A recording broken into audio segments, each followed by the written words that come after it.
Sushant Singh Rajput case में शुरू से लेकर अब तक क्या हुआ, हम उसका जायज़ा लेंगे और अंदाज़ा लगाने की कोशिश करेंगे कि ये कत्ल है या ख़ुदकुशी थी।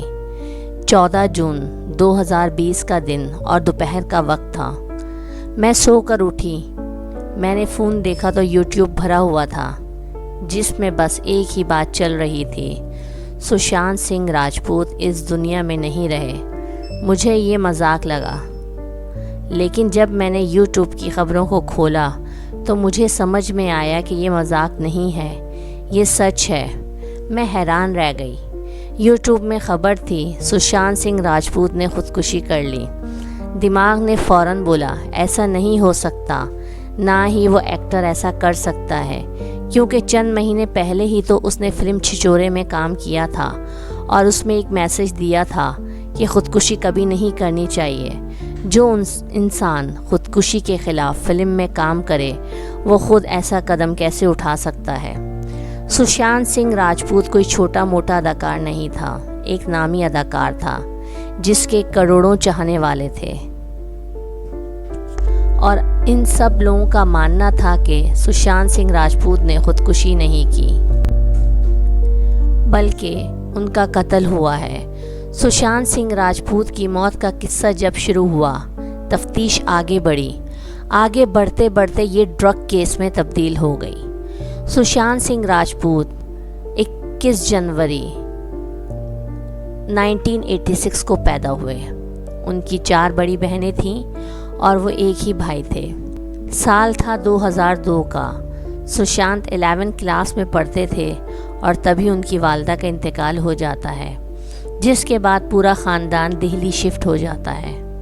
फिर आगे की पढ़ाई सुशांत सिंह राजपूत दिल्ली के स्कूल से करते हैं। दिल्ली कॉलेज ऑफ इंजीनियरिंग में उनकी ऑल इंडिया रैंक 7 आती है। सुशांत सिंह राजपूत पढ़ा लिखा था, समझदार था।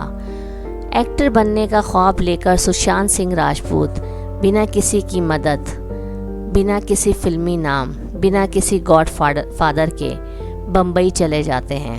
अपने दम पर आगे बढ़ने की कोशिश करते हैं। इसी दौरान 2008 में सुशांत सिंह राजपूत को एक सीरियल मिलता है जो कि उनको रातों रात कामयाब बना देता है और दुनिया को बता देता है कि इस लड़के में काबिलियत भरी हुई है। इस ड्रामे से वो इतने मकबूल हो जाते हैं कि लोग उनके दीवाने हो जाते हैं। इसमें उनके मद्दे मुकाबिल अंकिता लोखंडे थी। ये बहुत मशहूर ड्रामा था। सुशांत सिंह राजपूत 2008 से लेकर 2011 तक सुशांत का नाम ऊंचाइयों पर जा चुका था। 2013 में उनको फिल्म में ब्रेक थ्रू मिलता है बड़े पर्दे पर, और उनकी पहली फिल्म आती है जिसमें उनके किरदार की एक्टिंग की बहुत तारीफ़ होती है। इसके बाद वो मुसलसल फिल्में करते हैं और फिल्म इंडस्ट्री में एक कामयाब अदाकार के तौर पर सामने आते हैं। ये वाहिद अदाकार हैं जिन्होंने चांद पर ज़मीन ख़रीदी थी। इसके बाद 2019 में सुशांत सिंह राजपूत बैंड्रा वेस्ट में एक अपार्टमेंट किराए का लेते हैं, जिसका माहाना किराया 4.5 लाख रुपए था। इसका मतलब तो ये था कि उन्हें पैसे की कोई कमी नहीं थी। बताया जाता है कि 6 करोड़ रुपए वो अपनी हर फिल्म का लिया करते थे। चूँकि वो टॉप 10 अदाकारों की फहरिस्त में आ चुके थे। अब यहाँ से शुरू होती है कहानी उस माउंट ब्लैक अपार्टमेंट की, जहाँ पर सुशांत के साथ 3 लोग रहा करते थे। एक उनका बावर्ची, एक उनका दोस्त और एक उनकी गर्लफ्रेंड रिया चक्रवर्ती। बात करते हैं 14 जून 2020 की और सब लोगों के बयान की। क्या हुआ था 14 जून को? बयान ये था जो उनके दोस्त और बावर्ची ने दिया। उन्होंने बताया कि 6:30 बजे सुबह सुशांत सिंह राजपूत 14 जून को उठते हैं। इसके बाद थोड़ा बाहर टहलते हैं, फिर वो एक गिलास जूस पीते हैं। फिर 9 बजे के आसपास वो अपनी बहन जो बम्बई में रहती हैं उन्हें कॉल करते हैं और फिर 10:30 बजे के आसपास वो अपने एक दोस्त को कॉल करते हैं और वो उनका लास्ट कॉल था। इसके बाद कोई कॉल नहीं होती। सुशांत सिंह राजपूत के फ़ोन से इसके बाद वो अपने रूम में चले जाते हैं। फिर 11 बजे जो बावर्ची उनके दरवाजे पर दस्तक देता है ये पूछने के लिए कि सुशांत सिंह राजपूत दोपहर के खाने में क्या खाएंगे। बावर्ची बहुत देर तक कमरे का दरवाज़ा खटखटाता है मगर अंदर से कोई आवाज़ नहीं आती। ये सारी वो बातें हैं जो उनके बावर्ची और दोस्त ने बताई हैं। फिर ये लोग कॉल करते हैं सुशांत सिंह राजपूत की बहन को। वो बोलती हैं ठीक है मैं आ रही हूँ। इसके बाद दोस्त और बावर्ची मिलकर एक चाबी वाले को बुलाते हैं और चाबी वाला 10 मिनट में आ भी जाता है। चलो मान लेते हैं इस बात को। इसके बाद चाबी वाला जो है गेट को खोल देता है, बड़ी जल्दी खोल देता है, मतलब 5-10 मिनट में वो गेट को खोल भी देता है, लॉक जो है उसको खोल देता है। दोस्त और बावर्ची मिलकर चाबी वाले से कहते हैं अब वो यहाँ से चला जाए, उसे अंदर देखने की ज़रूरत नहीं है, हम खुद देख लेंगे अंदर क्या हो रहा है। तो बिना अंदर देखे कि अंदर क्या है, सुशांत सिंह राजपूत को अंदर है भी कि नहीं, वो चाबी वाले को लेकर बाहर चले जाते हैं। चाबी वाले को पैसे देकर वहाँ से भेज देते हैं। इसके बाद जब वो गेट खोलते हैं तो वो देखते हैं कि सुशांत सिंह राजपूत पंखे से लटके हुए हैं और फिर वो सुशांत सिंह राजपूत की बॉडी को नीचे उतार देते हैं और इतने में सुशांत की बहन भी आ जाती है। इंतहाई हैरत अंगेज़ बात है कि लॉकडाउन के टाइम जब कोई चाबी वाला, ना कोई बंदा, ना कोई दुकान खुली थी, सब बंद था, लोग अपने अपने घरों में मौजूद थे, इस वक्त उन्होंने चाबी वाले को कहाँ ढूंढ लिया जो 10 मिनट में आ भी गया। दूसरी हैरत अंगेज़ बात यह है कि सुशांत सिंह राजपूत जिस अपार्टमेंट में रहते थे उसके लॉक इतने एडवांस थे कि पुलिस भी आसानी से नहीं खोल सकती थी, मगर चाबी वाला इतना समझदार था और उसके पास इतने एडवांस औजार कि उसने फ़ौरन ही कमरे का दरवाज़ा खोल दिया। और फिर जैसे ही उसने दरवाज़ा खोला, चाबी वाले को दरवाज़ा खोलने नहीं दिया, सिर्फ ताला खोला। कहानी है मान लेते हैं। फिर बावर्ची और दोस्त ने गेट खोला। उन्होंने देखा तो उनका कहना था कि सुशांत सिंह राजपूत पंखे से लटके हुए थे।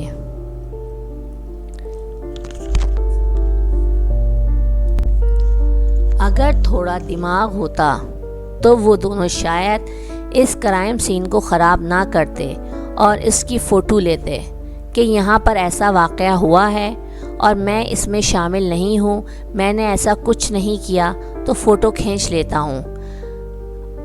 आपने तस्वीर नहीं खींची बल्कि आपने उसकी बॉडी को नीचे लिटा दिया, जो कि पुलिस का काम है। वक़्वा पर सबसे पहले पुलिस को बुलाना चाहिए था। पुलिस वाले आते, मुआयना करते और फिर बॉडी को उतारते, इसके बाद लिटा देते। सवाल है कि जो पंखा था और जो बेड था, इसके बीच का फासला था 5 फीट 11 इंच, ठीक है, और सुशांत सिंह राजपूत की हाइट है 6 फीट। तो समझ में नहीं आया कि 6 फीट की हाइट वाले आदमी ने 5 फीट 11 इंच की ऊंचाई से कैसे खुदकुशी की। अहम सवाल ये भी है कि सुशांत सिंह राजपूत को कोई माली परेशानी नहीं थी। इसके अलावा उन्होंने कोई ख़त भी नहीं छोड़ा कि मैं खुदकुशी किस लिए कर रहा हूँ। एक और अहम बात वो ये है, सुशांत सिंह राजपूत की वो फ़ोटो जो पूरे इंटरनेट पर वायरल हो चुकी थी, इस तस्वीर को देखने के बाद कोई भी जो डॉक्टर होगा, बल्कि एक नॉर्मल इंसान भी बता देगा कि सुशांत सिंह राजपूत की बॉडी और चेहरे पर चोट के निशान हैं।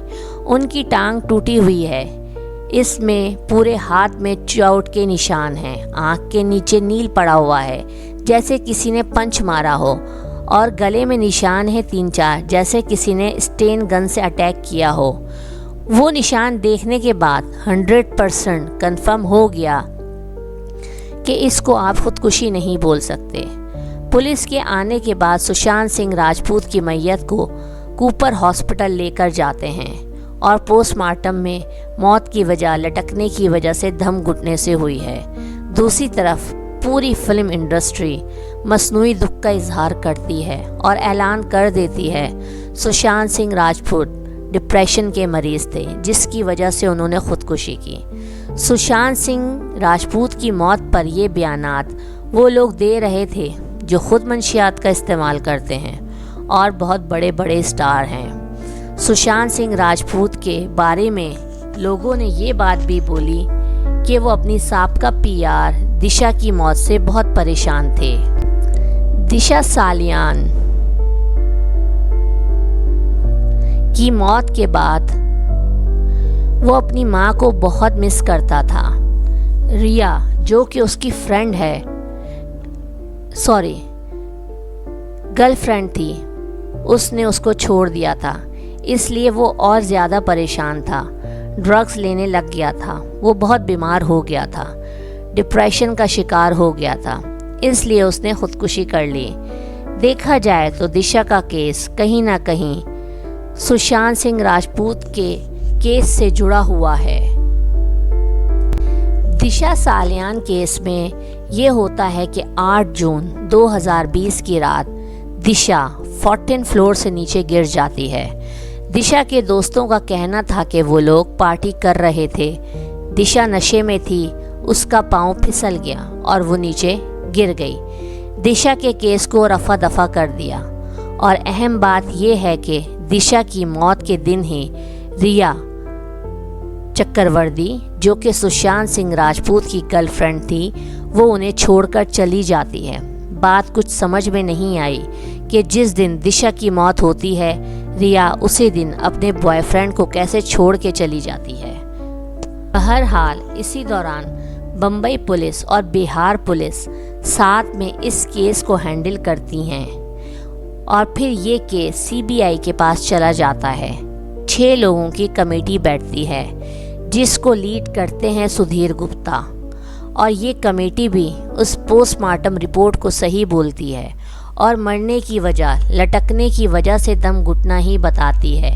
लेकिन अंदरूने खाना इस बात का इजहार किया जाता है कि सुशांत की मौत की वजह ख़ुदकुशी नहीं है, क्योंकि बहुत सारे सबूत थे, बहुत सारी चीज़ें थीं, बहुत सारे लूप होल्स थे, बहुत सारे नाम थे, बहुत बड़े बड़े नेक्सस के लोग थे। सुशांत के पास दिशा की मौत के हवाले से बहुत सारे सबूत थे, बहुत सारे खुलासे सुशांत सिंह राजपूत खुद करने वाला था। सुशांत सिंह राजपूत एक प्रेस कॉन्फ्रेंस करने वाला था जिसमें वो सारे लोगों को एक्सपोज करने वाला था। बहुत सारी चीज़ें थीं। इसी दौरान 2020 में सुशांत के वालिद रिया चक्रवर्ती और उनकी फैमिली के ऊपर FIR दर्ज करवाते हैं कि उन लोगों की वजह से सुशांत सिंह राजपूत के साथ ऐसा हुआ और उन्होंने सुशांत के पैसों को हड़प लिया। करीब 15 करोड़ रुपए लूटने की बात हुई थी, मगर कोई ठोस सबूत न होने की वजह से रिया इस केस से बच जाती है। फिर सितंबर 2020 में NCB की एंट्री होती है इस केस में, नारकोटिक्स कंट्रोल ब्यूरो की, और फिर धीरे धीरे सारे बॉलीवुड के नामो निहाद सितारों को NCB अपने दफ्तर बुलाती है और इन सब का टेस्ट लेती है, जिसमें से आधे लोग नशे के आदी पाए जाते हैं और ये कंफर्म हो जाता है कि ये बड़े बड़े सितारे नशेड़ी हैं। व्हाट्सएप पर की गई बहुत सारी बातचीत फैल जाती है जिसमें शोविक चक्रवर्ती का नाम भी सामने आया, जो रिया चक्रवर्ती का भाई था, और रिया के भाई को NCB गिरफ्तार कर लेती है। रिया और उसका भाई 1 महीने तक जेल में रहते हैं। रिया की गिरफ्तारी सुशांत की मौत की वजह से नहीं हुई, बल्कि सुशांत की मौत के बाद जब रिया का फ़ोन कस्टडी में लिया गया तो उसकी चैट से पता चला कि रिया और उसका भाई एक ड्रग पैडलर्स से राब्ते में थे और उससे कई महीनों से ड्रग्स खरीद रहे थे। अब धीरे धीरे करके जो केस CBI के पास था और सुशांत सिंह राजपूत की मौत का, अब लोग सुशांत की मौत को भूल रहे थे और सारा फोकस आ गया था NCB के ऊपर, क्योंकि NCB आए दिन बॉलीवुड के सितारों को बुला रही थी। दीपिका को बुलाया, सारा अली खान को बुलाया और बहुत सारे अदाकारों को उन्होंने बुलाया। मतलब ये कि सुशांत का केस ख़त्म होकर मंशियात का केस बन चुका था और इसके साथ ही बॉलीवुड में पहली दफ़ा मौरूसियत यानी नेपोटिज़म का नाम सामने आया और उसके साथ ही ये सामने आया कि सुशांत की मौत की बड़ी वजह बॉलीवुड स्टार के बच्चों का मुस्तकबिल बनाना है और बॉलीवुड के बड़े बड़े सितारे नहीं चाहते थे कि कोई आम लड़का उनके दरमियान आकर उनके बच्चों की जगह पर कब्ज़ा करे और फिल्मों में काम करे, अपना नाम कमाए, कामयाब हो। अगर ऐसा हो जाता तो इन नामो निहाद अदाकारों के निकम्मे बच्चों का मुस्तकबिल बर्बाद हो जाता, जो नशा करते हैं, जो आज तक अपने माँ बाप के पैसे पर पलते रहे हैं। ख़ुद तो उनमें कुछ करने की सलाहियत नहीं है, अदाकारी का अलिफ से बे भी नहीं आता, ड्रग्स लेते हैं, मगर माँ बाप के नामों की वजह से बड़े बड़े हिदायतकार उन्हें अपनी फ़िल्मों में मौका देते हैं। शाहरुख खान के बेटे का केस तो आपको याद होगा। इन नामो निहाद अदाकारों की वजह से पढ़े लिखे लोग बिना किसी गॉडफादर के, बिना किसी फिल्मी बैकग्राउंड के नौजवान इस इंडस्ट्री में अगर आते हैं तो ये बॉलीवुड इंडस्ट्री मगरमच्छ बनकर उन्हें निगल जाती है।